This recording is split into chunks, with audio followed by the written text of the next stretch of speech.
dal leen ak jàmm ci seen sport 221. Riccardo Fati ñu ngi koy xaar foofu la ci Italie ci football club bi ñuy wax Reggina nekk ci deuxième division bu Italie ñu naan ko Serie B. Kii di Riccardo Fati toll ci 34 ans mu milieu terrain bi doon évolué ci Turquie ci football club bi ñuy wax Ankara Gucci. Depuis 2015 mu ngi woon foofu la ci Turquie, jaar na ci football club bu mel ni Bursaspor avant muy dem foofu la ci Ankara Gucci. buñ sukkandikoo ci kii di xibaar yi nag ñu ngi xam ne kii di Riccardo Fati war na ñëw foofu la ci Italie. transfert bi sax bu ñu sukkandikoo ci xibaar yi sotti na ba pare, li ñu xaar rek mooy ñu officialiser ko. Riccardo Fati nag jaar na ci football club bu mel ni AS Roma entre 2006 ba 2010, gagné fa sax ay trophée. bu ngeen fàttale ko jaar na ci équipe nationale bu Sénégal. Riccardo Fati jaar na ci championnat bu mel ni Belgique ak Grèce ak championnat bu France avant muy dem foofu la ca Turquie. kii di xibaar nag ñu ngi xam ne moom milieu terrain bi di Riccardo Fati toll ci 34 ans dina engagé contrat bu toll ci 3 ans ak football club boobu ñuy wax Reggina nekk ci Serie B bu Italie.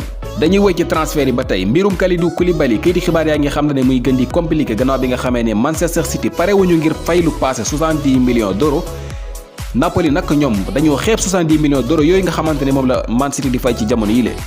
kii di xibaar nag ñu ngi xam ne ñii di waa Napoli wax nañu ne bu fekkee ne fii ba dimanche Manchester City fay ñu xaalis boobu nga xamante ni moom lañ leen di laaj, dinañu aligné ki nga xamante ni moo di Kalidou Koulibaly ci match boobu nga xamante ni war nañu ko am. Koulibaly nag dese na contrat bu toll ci ñetti at ak football club boobu di Napoli. lii tax ba ñu laxas ci jaan ñii di Manchester City nag kii di xibaar yaa ngi xam ne jamono yi ñu ngi négocier ak ñii di Red Bull Leipzig ngir mën a am kii ñuy wax Upamecano bu fekkente ne mënuñoo jot ci ki nga xamante ne moo di Kalidou Koulibaly.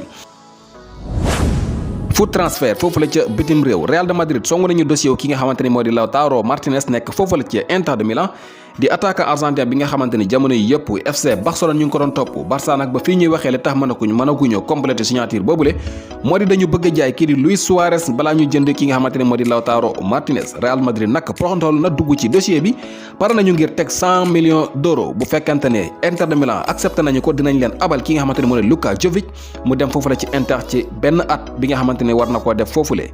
ba tey foofu la ca Angleterre Manchester United pare nañu ngir dugg ci ki nga xamante ne moo di Gareth Bale. buñ sukkandikoo ci kayiti xibaar yi Manchester United nee nañu bu fekkente ne mënuñoo jot ki nga xamante ne moo di Jadon Sancho dinañu demal ki nga xamante ne moo di Gareth Bale ci kaw. Real Madrid pare ngir gàddu genn wàllu salaire ki nga xamante ne moo di Gareth Bale. su fekkente ne Real nangu nañu loolu rek ñoom dinañu jënd ki nga xamante ne moo di Bale yóbbu ko foofu la ca Manchester United. ca Italie ki nga xamante ne moo di Andrea Pirlo nekk coach bu bees foofu la ca Juventus. kayiti xibaar yaa nga xam ne wax na ne Juventus jënd attaquant bu bees nu mu gën a gaawee balaa marché transfert bi di tëj. ci kaw loolu kii nga xamante ne moo di Luis Suarez, Edin Dzeko ak ki nga xamante ne moom la ñuy wax Milik ak Alvaro Morata, ñeenti joueurs yi yëpp ñu ngi ci bëtu ñii di waa Juventus.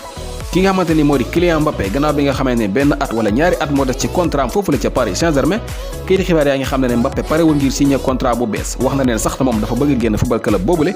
ci kaw loolu parisiens yi parewuñu ngir jaay ko ni ki ren ji képp ko pare daal ngir jënd ko ci jamono yi di nga fay lu toll ci 324 millions d'euros.